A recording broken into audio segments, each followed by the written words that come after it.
Neeru ma'am से मेरा question है, आप महिला सशक्तिकरण की एक प्रतिमूर्ति के रूप में है राजस्थान में। हम आपको यहाँ पाकर के बहुत गौरवान्वित हैं आज।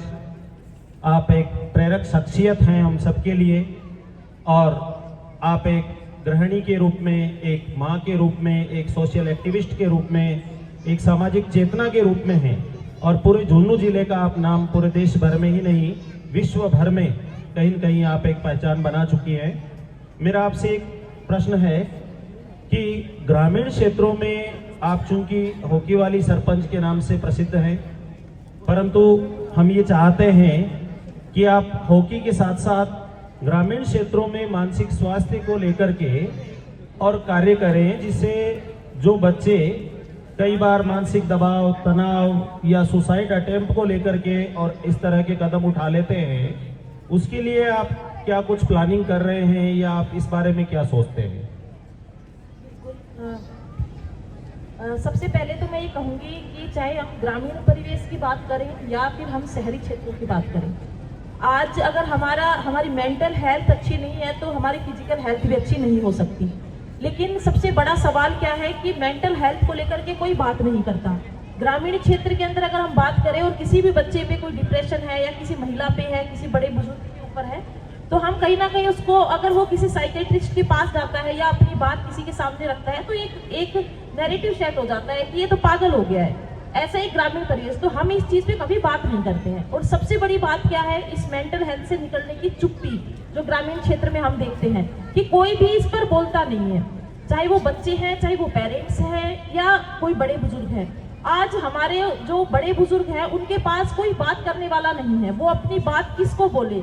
या तो जनरेशन गैप आप मान लीजिए उस चीज को कि बच्चे उनके पास बैठते नहीं है, उनके पास समय नहीं है, तो कहीं ना कहीं हमारे बड़े बुजुर्ग हैं वो भी मेंटल हेल्थ से आज गुजर रहे हैं। तो अगर ग्रामीण परिवेश में हम देखें तो उसका समाधान ये हो सकता है कि हम हमारे जो उनके बच्चे हैं या कोई भी उनका दोस्त है कोई, तो एक उनके साथ बात की जाए, उनके मन में जो व्यथा चल रही है उस व्यथा को जाना जाए, सुना जाए।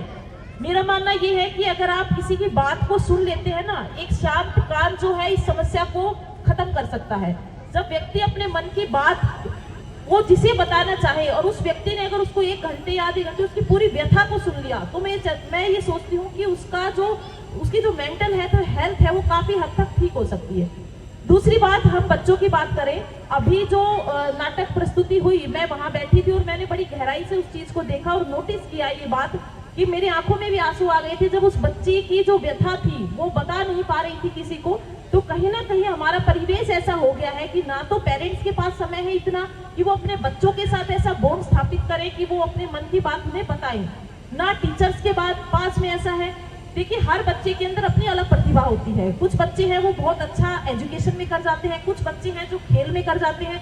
हर बच्चे के अंदर, मैं मानती हूँ हर इंसान के अंदर एक अलग अलग हुनर होता है।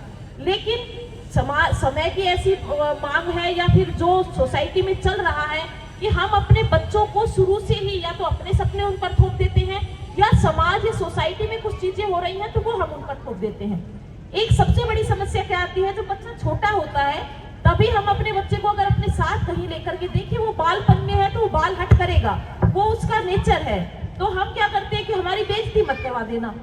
हम कहीं अपने बच्चे को लेकर के जाते हैं, बहुत से पेरेंट्स ऐसा प्रेशर उन पर बना देते हैं कि बच्चा जो है उन बातों से भी डिप्रेशन के अंदर बच्चा आ जाता है। तो हमें ऐसी चीजें नहीं करनी है। हमारे बड़े बुजुर्ग हैं तो अगर वो, क्योंकि वो जिस जनरेशन के थे, जिस समय के थे, हो सकता है वो आज इस समय के अंदर उनमें बदलाव नहीं आ रहा। मैंने बहुत से गाँव में ऐसे बहुत से बच्चों को भी देखा है जो जिनके पेरेंट्स ने खेती बाड़ी की है या एक बहुत निम्न स्तर की एक जीवन उन्होंने जिया और बच्चों ने एक आज अच्छा मुकाम हासिल कर लिया। तो कहीं ना कहीं वो बच्चे जो है अपने पेरेंट्स को किसी से भी इंट्रोड्यूस करवाने में थोड़ा शर्म महसूस करते हैं। तो इस प्रकार का वो माहौल जब उन बड़े तो वो एक कॉर्नर में जो हमारे बुजुर्ग हैं वो चले जाते हैं। तो इसमें सबसे बड़ा सोसाइटी का जो योगदान हो सकता है वो यही हो सकता है कि हमें इसको सामूहिक तौर पर बैठ करके और बात कर करके हम इस मुद्दे को सुलझा सकते हैं। तो मेरा यही मानना है। बहुत शानदार। आपका सीधा सा तात्पर्य यही था कि बच्चों के ऊपर अपनी इच्छाओं को न थोपे, बच्चों को उनकी इच्छा के अनुसार, हम सभी की जिम्मेदारी है कि उनको पूछा जाए कि भाई आप क्या करना चाहते हैं।